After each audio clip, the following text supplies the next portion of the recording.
I think it's fair to say that both the Ontario Science Centre and Ontario Place are in need of a bit of a facelift. Mm-hmm. I don't think that it would be accurate to say that they are entirely perfect in their current condition. So, what would you, as the NDP in power, do to revamp these places in the boundaries of reality that we have? Mm-hmm.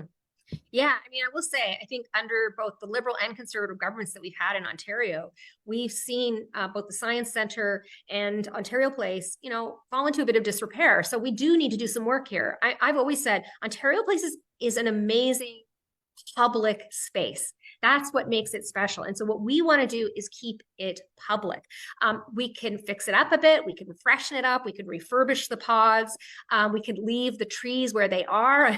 Government wants to cut all the trees down. I think we need to listen to Ontarians about what they would like to see in a public space like that.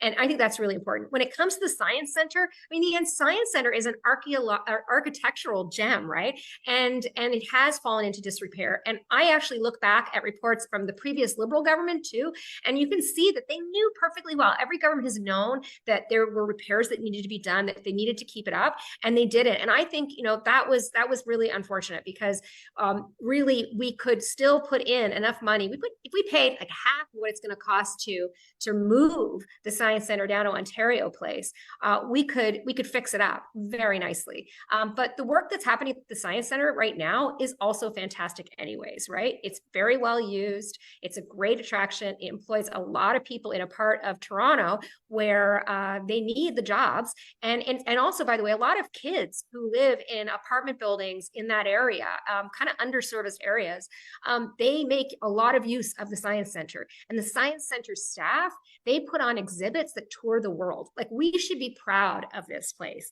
And so I think what the government's planning to do, which is, cutting it in half, moving it to Ontario Place, I don't know why he's so obsessed with it, but it seems like he was willing to do almost anything, including moving the Science Centre to make that happen.